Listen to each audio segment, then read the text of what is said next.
अस्सलामुअलैकुम सारे ने नवी वीडियो के ਵਿੱਚ यार ਅੱਜ ਨਾ ਆਪਾਂ ਆਏ ਹੋਏਗੇ ਆ ਸ਼ਰੋਪ ਟਰੈਕਟਰ ਹਾਊਸ ਸਹੀਵਾਲ ਦੇ ਉੱਪਰ ਠੀਕ ਹੈ ਤੇ ਉਹਦੇ ਤੇ ਆਇਆ ਹੈਗਾ 850 ਟਰੈਕਟਰ ਜਿਹੜਾ ਨਿਊ ਹਾਲੈਂਡ ਨੇ ਨਵਾਂ ਲਾਂਚ ਕੀਤਾ ਦਬੰਗ ਦੀ ਜਗ੍ਹਾ ਤੇ ਠੀਕ ਹੈ। ਦਬੰਗ ਦੀ ਜਗ੍ਹਾ ਤੇ ਲਾਂਚ ਹੋਇਆ ਟਰੈਕਟਰ। ਇਹਦੇ ਵਿੱਚ ਕਿਹੜੀਆਂ ਸਪੈਸੀਫਿਕੇਸ਼ਨ ਆ ਉਹ ਤੁਹਾਨੂੰ ਦੱਸਾਂਗੇ। ਉਸ ਤੋਂ ਬਾਅਦ ਇਹਦੇ ਵਿੱਚ ਵੇਟ ਵਗੈਰਾ ਕਿੰਨੇ ਲੱਗੇ ਹੈਗੇ ਆ ਉਹ ਤੁਹਾਨੂੰ ਦੱਸਾਂਗੇ। ਕਿੰਨੇ ਵੇਟ ਦੇ ਲੱਗੇ ਆ ਉਹ ਤੁਹਾਨੂੰ ਦੱਸਾਂਗੇ। ਉਸ ਤੋਂ ਬਾਅਦ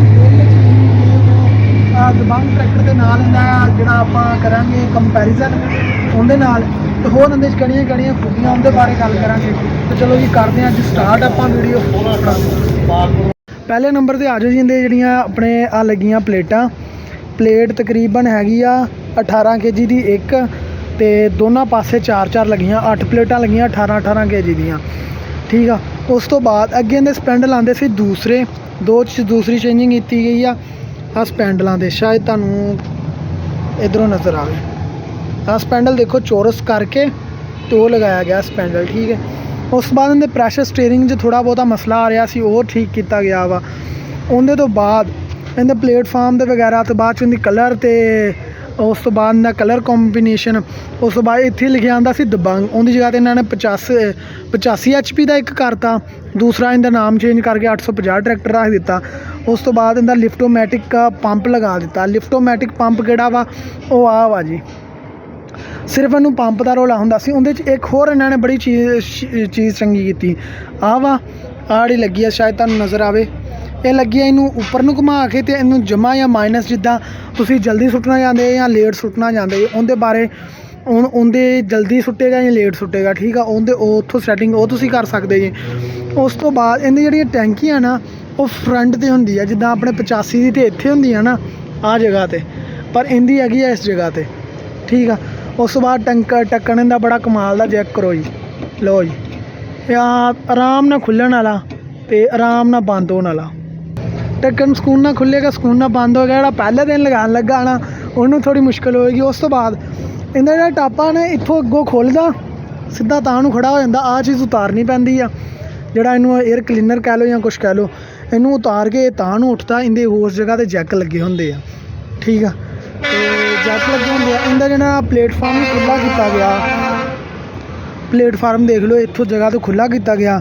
ਪਰ ਮੈਨੂੰ ਇੱਕ ਤਾਂ ਇਹਦੀ ਆਹ ਚੀਜ਼ ਬੜੀ ਪਸੰਦ ਆ ਜਿਹੜੀਆਂ ਬ੍ਰੇਕਾਂ ਇੱਦਾਂ ਲੱਗਦੀਆਂ ਨਾ ਉਹ ਅਤੇ ਕਲੱਚ ਇਹਦਾ ਕੀਤਾ ਗਿਆ। ਉਸ ਤੋਂ ਬਾਅਦ ਇਹਦੇ ਜਿਹੜੇ ਸਟੀਅਰਿੰਗ ਅਤੇ ਆਹ ਇਹਦੇ ਨਾਲ ਮੇਰੇ ਖਿਆਲ ਨਾਲ ਆਹ ਦਿੱਤੀ ਗਈ ਹੈਂਡ ਬ੍ਰੇਕ। ਆਹ ਹੈਂਡ ਬ੍ਰੇਕ ਇਹਨਾਂ ਨੇ ਬੜੀ ਪਿਆਰੀ ਜਗ੍ਹਾ 'ਤੇ ਲਗਾਈ ਆ। ਦੇਖੋ ਜਿੰਨੀ ਕੁ ਤੁਸੀਂ ਚੁੱਕਣੀ ਆ ਉੱਥੇ ਤੁਸੀਂ ਕਰ ਸਕਦੇ ਜੇ। ਉਸ ਤੋਂ ਬਾਅਦ ਚਾਬੀ ਇੰਡੀਕੇਟਰ ਇਹ ਆਹ ਸਾਹਮਣੇ ਗੇਅਰ ਲਿਖੇ ਹੋਏ ਆ। ਗੇਅਰ ਕਿਹੜੇ ਆ ਬਾਅਦ 'ਚ ਲਾਈਟ ਟਰਮੀਨੇਸ਼ਨਸ। ਉਸ ਤੋਂ ਬਾਅਦ ਇਹਦੇ ਬਾਕੀ ਚੀਜ਼ਾਂ ਪਿੱਛੇ ਆ ਜਾਓਗੇ ਅਤੇ ਪਿੱਛੇ ਚੈੱਕ ਕਰਦੇ ਹਾਂ ਆਪਾਂ। ਉਸ ਤੋਂ ਬਾਅਦ ਇਹਦੀ ਜਿਹੜੀ ਸਭ ਤੋਂ ਅੱਛੀ ਗੱਲ ਆ ਉਹ ਚੈੱਕ ਕਰੋ ਜੀ। ਇਹਦੇ ਹਾਈ ਲੋ ਜਿੱਦਾਂ 'ਚ ਤੁਸੀਂ ਫੇਰਨਾ ਚਾਹੁੰਦੇ ਜੀ ਉਹਦੇ ਉੱਪਰ ਠੀਕ ਆ। ਹਾਈਟ ਅਤੇ ਲੋ ਮਤਲਬ ਤੁਸੀਂ ਜਿਹੜੀ ਆ ਟਾਪ ਲੈਂਕ ਆ ਇਹ ਵੀ ਬੜੀ ਕਮਾਲ ਦੀ ਮਜ਼ਬੂਤ ਕਿਸਮ ਦੀ ਆ। ਇਹਨੂੰ ਤੁਸੀਂ ਨੀਚੇ ਲਗਾਉਣਾ ਉੱਪਰ ਲਗਾਉਣਾ ਇਹਦੇ ਵਾਸਤੇ ਵੀ 3 ਆਪਸ਼ਨ ਦਿੱਤੇ ਗਏ ਤੁਹਾਨੂੰ। ਉਸ ਤੋਂ ਬਾਅਦ ਇਹਦੇ 'ਚ ਇੱਕ ਹੋਰ ਚੀਜ਼ ਆ ਇਹਦੀ ਹੁੱਕਣ ਦੇ ਨਾਲ ਆਉਂਦੀ ਆ। 85 ਤਰ੍ਹਾਂ ਤੁਹਾਨੂੰ ਆਪ ਨਹੀਂ ਬਣਵਾਉਣੀ ਪੈਂਦੀ। 85 ਦੇ ਟਰੈਕਟਰ ਦੇ ਨਾਲ ਤੁਹਾਨੂੰ ਹੁੱਕ ਬਣਵਾਉਣੀ ਪੈਂਦੀ ਆ। ਇਹਦੇ 'ਚ ਹੁੱਕ ਨਹੀਂ ਤੁਹਾਨੂੰ ਬਣਵਾਉਣੀ ਪੈਂਦੀ। ਇਹਦੀਆਂ ਟੂਪਾਂ ਵੀ ਅੱਗੇ ਨਾਲੋਂ ਮਜ਼ਬੂਤ ਕੀਤੀਆਂ ਗਈਆਂ।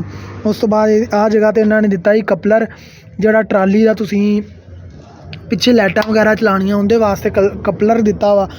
ਉਸ ਤੋਂ ਬਾਅਦ ਆਹ ਜਿਹੜੀਆਂ ਗੋਲੀਆਂ ਆਪਣੀਆਂ 85 ਦੀਆਂ ਨਾ ਕਈ ਵਾਰੀ ਜਦੋਂ ਨਵਾਂ ਟਰੈਕਟਰ ਲੈ ਕੇ ਜਾਂਦੇ ਆ ਤਾਂ ਗੋਲੀਆਂ ਡਿੱਗ ਜਾਂਦੀਆਂ। ਅਗਰ ਤੁਸੀਂ ਗੋਲੀ ਚੇਂਜ ਕਰਨੀ ਹੈ ਇਹਨੂੰ ਪਹਿਲੇ ਖੋਲ੍ਹਣਾ ਵਾ ਮੋਟੀ ਗੋਲੀ ਪਾਉਣੀ ਹੈ ਅਤੇ ਫਿਰ ਤੁਸੀਂ ਇਹਨੂੰ ਖੋਲ੍ਹ ਕੇ ਬਾਹਰ ਕੱਢ ਕੇ ਅਤੇ ਫਿਰ ਅੰਦਰ ਲਾ ਕੇ ਮੋਟੀ ਗੋਲੀ ਰੱਖ ਕੇ ਫਿਰ ਤੁਸੀਂ ਕਰ ਸਕਦੇ ਜੀ। ਅਤੇ ਉਸ ਤੋਂ ਬਾਅਦ ਇਹਦੇ ਜਿਹੜਾ ਸੰਗਲ ਆ ਨਾ ਉਹ ਬੜੇ ਮਜ਼ਬੂਤ ਕਿਸਮ ਦੇ ਆ। ਚੈੱਕ ਕਰੋ ਇੱਕ ਵਾਰੀ ਇਹ ਥੋੜ੍ਹੇ ਖੋਲ੍ਹਣ ਲੱਗਿਆ ਤੁਹਾਨੂੰ ਥੋੜ੍ਹੀ ਮੁਸੀਬਤ ਹੋਏਗੀ ਕਿਉਂਕਿ ਕਲਰ ਕੀਤਾ ਹੈਗਾ ਵਾ। ਉਸ ਤੋਂ ਬਾਅਦ ਇਹਦੀ ਹਾਈਟ ਜ਼ਿਆਦਾ ਚੱਕਿਆ ਹੋਇਆ ਇਹਨਾਂ ਨੇ।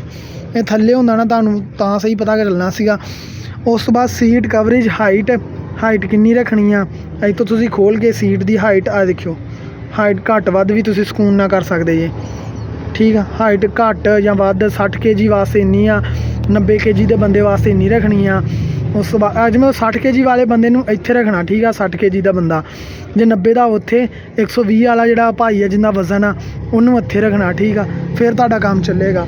ਟੂਲ ਬਾਕਸ ਇਹਨਾਂ ਨੇ ਬੜੀ ਪਿਆਰੀ ਜਗ੍ਹਾ 'ਤੇ ਦਿੱਤਾ ਹੈਗਾ ਵਾ। ਉਸ ਤੋਂ ਬਾਅਦ ਅਗਰ ਇਹਨਾਂ ਦੇ ਕੰਟਰਾਸਟ ਤੇ ਪਿਛਲੇ ਹਿੱਸੇ 'ਚ ਆ ਜਾਂਦੇ ਆ। ਪਿਛਲੇ ਹਿੱਸੇ 'ਤੇ ਇਹਨਾਂ ਨੇ ਆਹ ਚੀਜ਼ ਚੇਂਜਿੰਗ ਕੀਤੀ ਆ। ਇਹਦੇ ਮਡ ਗਾਰਡ ਲਗਾਏ ਆ ਤਾਂ ਕਿ ਇੱਥੋਂ ਦੀ ਜਿਹੜਾ ਗਾਵਰਾ ਉੱਠ ਕੇ ਬੰਦੇ ਦੇ ਜਾਂ ਉੱਪਰ ਟਰੈਕਟਰ ਦੇ ਨਾ ਡਿੱਗੇ। ਲਾਈਟਿੰਗ ਵਗੈਰਾ ਚੇਂਜ ਕੀਤੀ ਆ, ਬੜੇ ਪਿਆਰੇ ਇੰਡੀਕੇਟਰ ਲਗਾਏ ਆ, ਉੱਪਰ ਲਾਈਟ ਲਗਾਈ ਹੈ। ਇੱਧਰ ਵੀ ਇਹਦੇ 85 ਦੀ ਅਕਸਰ ਤਰਫ ਆਉਂਦੀ ਹੈ, ਇਹਦੇ ਦੋ ਤਰਫ ਲਾਈਟਾਂ ਆਉਂਦੀਆਂ, ਇੱਧਰ ਵੀ ਤੇ ਉੱਧਰ ਵੀ। ਅੱਛੀ ਗੱਲ ਆ, ਠੀਕ ਆ। ਕੰਪਨੀ ਨੂੰ ਆਪਸ 'ਚ ਇੱਕ ਦੂਸਰੇ ਨਾਲ ਮੁਕਾਬਲਾ ਕਰਨਗੀਆਂ। ਅਤੇ ਇਹਦੇ 'ਚ ਜਰਨਲ ਦਾ ਮੇਰੇ ਖਿਆਲ ਨਾਲ ਟਾਇਰ ਆ ਅਤੇ 8 ਪਲਾਈ ਦਾ ਟਾਇਰ ਆ, ਠੀਕ ਆ। ਹੈਵੀ ਡਿਊਟੀ ਲਿਖਿਆ, ਬਾਕੀ 18 4 15 30 ਦਾ ਟਾਇਰ ਆ। ਜਿਹੜਾ 85 ਨੂੰ ਆਉਂਦਾ ਉਹ 18 15 30 ਦਾ ਆਉਂਦਾ ਵਾ, ਅਤੇ ਇਹਨੂੰ 18.4 15 30 ਦਾ ਟਾਇਰ ਆ, ਠੀਕ ਹੋ ਗਿਆ। ਅਤੇ ਆਹ ਸੀ ਇਹਦੀ ਸਪੈਸੀਫਿਕੇਸ਼ਨ। ਬਾਕੀ ਇਹਦੀਆਂ ਕੁਆਲਿਟੀ ਵਗੈਰਾ ਬਾਅਦ 'ਚ ਕਰਾਂਗੇ ਇਹਦੇ ਬਾਰੇ ਵੀਡੀਓ।